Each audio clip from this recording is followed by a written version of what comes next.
मेरे सामने एक चीज है जिसका नाम पौधा है, जिसके ऊपर पत्तियां जिसको हम नाम देते हैं, वह चीज घने रूप में छाई हुई है, जिसको हम छाना कहते हैं।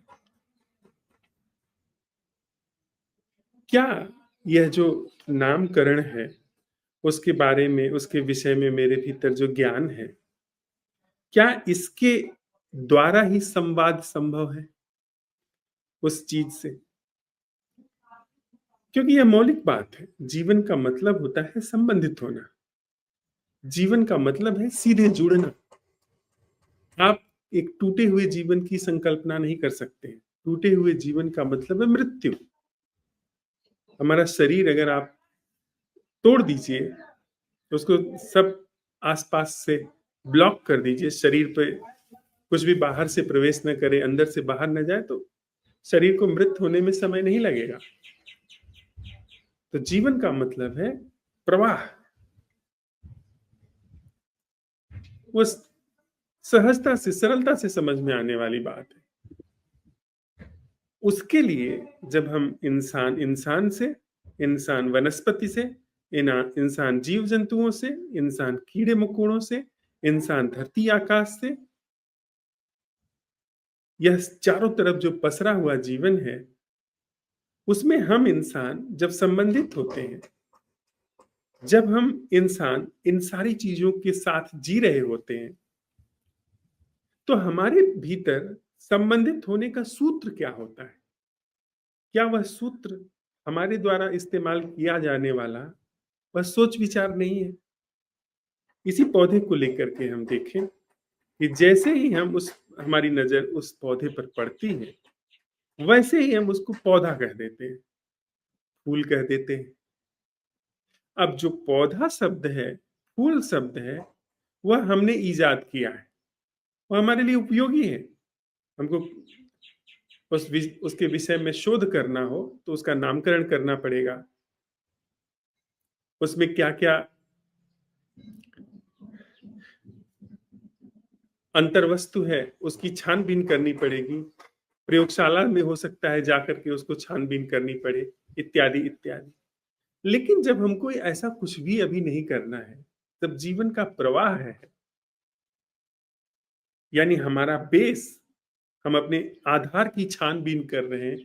क्या उस पौधे से कोई ऐसा रिश्ता हमारा है जो बुद्धि के द्वारा, जो विचार के द्वारा नहीं स्थापित है, जिसमें शब्दों का उपयोग नहीं है? जब शब्दों के उपयोग की जरूरत हो तो शब्दों का उपयोग हो, जब विचार के उपयोग की जरूरत हो तो विचार का उपयोग हो, जिस तल पे। लेकिन गहरे तलों पर, जहां पर जुड़ना है, जहां पर जुड़ने में रस प्रवाहित होता है, जीवन प्रवाहित होता है, क्या उस तल तक हम उतर पाते हैं? उस तल को हम अपने जीवन में अवसर दे पा रहे हैं? यानी जैसे ही मैं इस पौधे को देखता हूं, क्या ऐसा संभव है कि बिना इसका नाम दिए, बिना इसके बारे में जो मेरे भीतर ज्ञान है, उसको सक्रिय किए, क्या इसके साथ सीधे सीधे संवाद हो सकता है? और ठीक से मैं अगर कह सकूं, क्या ऐसा कोई संवाद है जिसमें इस वृक्ष के साथ, इस पौधे के साथ मेरी कोई भूमिका नहीं है? देखिए ना, जब मैं इस पौधे के समक्ष बैठा हूं, तो इस पौधे का चित्र मेरी आंखों पर पड़ रहा है, नेचुरली। ये संवाद है, ये प्राकृतिक संवाद है इस पौधे के साथ।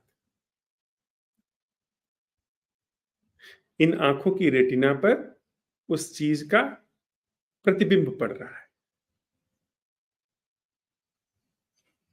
इस देह की उपस्थिति में, उस देह की उपस्थिति में एक संवाद है।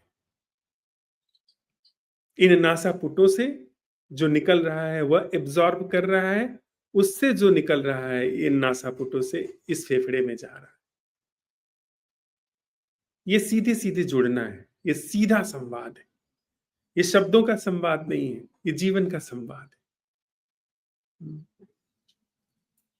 इन आँखों पर एक शोभा प्रकट हो रही है, जो मैं तय नहीं कर रहा हूँ, जो सहजता से, प्राकृतिक रूप से सौंदर्य मेरी आँखों पर प्रकट हो रहा है, मेरे हृदय तक उतर रहा है, जिसको मैं तय नहीं कर रहा हूँ, जिसमें मेरी कोई भी विचार की एजेंसी शामिल नहीं है।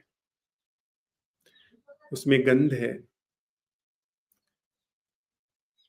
उसमें अगर कोई फल लगता है तो उसमें स्वाद है। गंध से और मेरे नासापुटों से उसका सीधा संवाद है। ये प्राकृतिक तल का संवाद है, जिसमें हम सतत रूप से हस्तक्षेप किए हुए हैं। समझे मैं कह पा रहा हूँ इस बात को? जब हम लगातार अपने वैचारिक संवाद के तल पर ही किसी पौधे से जुड़े रहते हैं, तो हम उससे चूक जाते हैं जो उससे गहरा तल है, जो प्राकृतिक तल है। अब अगर मैं प्राकृतिक तल तक जो संवाद घटित हो रहा है, उसको अवसर नहीं दे पा रहा हूँ, तो उससे जो गहन तल है, जो प्रकृति से भी गहरा है, जैसे प्रकृति पैदा होती है, मैं बना हूँ प्रकृति में और एक दिन मैं गल जाऊंगा प्रकृति में। यह पौधा प्रकृति में पैदा हुआ है और एक दिन गल जाएगा।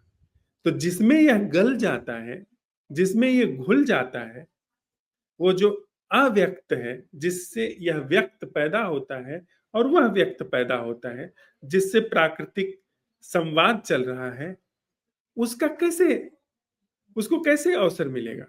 और उसके अपने जीवन गीत है,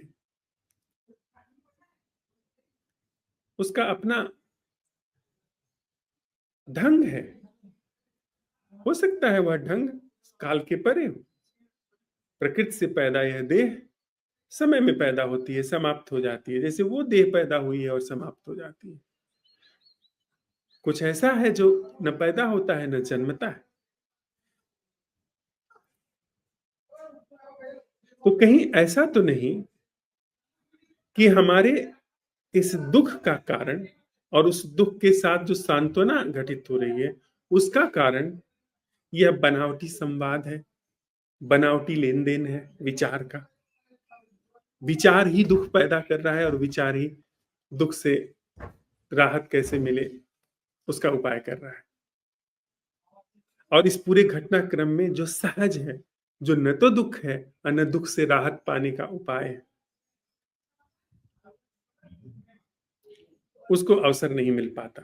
मतलब प्राकृतिक अभिव्यक्ति को, जो सृष्टि की अभिव्यक्ति, उसको अवसर नहीं मिल पाता है, जो बुद्धि का उत्पाद नहीं है। पुष्पित पल्लवित होने को अवसर नहीं मिल पाता है। कहीं ऐसा तो नहीं कि हमारी इस विचार निष्ठा से, जो सोच से पैदा होती है, जो हम आप गढ़ते हैं, उसके कारण न प्राकृतिक संवाद पैदा हो पाता है, न उससे जो गहन है उसको अवसर मिल पाता है।